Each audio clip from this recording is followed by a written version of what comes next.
Guys, welcome to my Tinokan. Yan, nandito po ako sa Tinokan guys. Nililigo po yung mga kasama ko. At isa na rin ako guys na naliligo. Yan. Dito kami guys sa yung paliguan po dito sa Tinokan guys. Yan po yung tulay. Yan. Hi guys! Yung mga kasama po natin, mga nakaparada po yung motor. Yan. Kasi ano yun malalim din po yung tubig hanggang baywang po.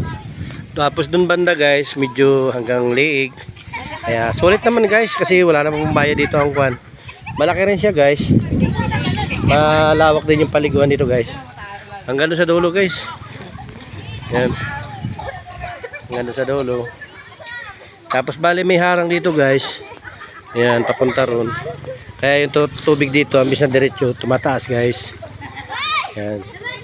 Paki-like and share na lang guys sa nakapanood po. Sana naibigan nyo po yung aming pagtambay dito sa tulay po ng Tinokan, Barangay Tinokan, Tanay Rizal.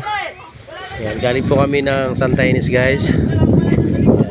Kaya po kami ay nagtambay-tambay dito. Ayos ko lang ipakita sa inyo yung ganda ng falls na pinapaligwa po dito ng mga tao. Halos minsan pag tulad po bukas araw ng linggo. Yan. Marami po naliligo dito guys. Yung mga kasama natin guys.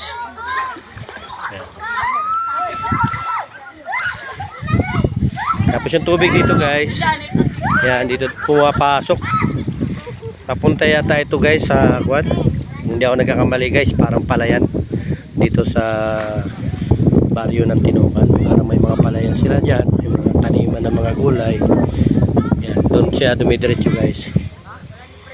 Yan, paki-like and share na lang guys sa nakapanood po. Follow na lang yung page natin para po tayo ay ganahan sa mga ganitong mga pagkakataon. Sa mga lugar po na madalas po natin puntahan. Tulad po ng mga ganitong lugar na magaganda. Yan guys, may tumawid na mga motor sa taas. Kaya medyo may kaunting ingay. Yan. Yan, laglag na. Yan, tulog na yung anak ko guys. Yung asawa ko yan. Tulog na po sila. Natulog na po sila, gising ako. Okay. Laki ng mata ko. Okay guys, maraming salamat po sa nakapanood po. Ingat po kayo.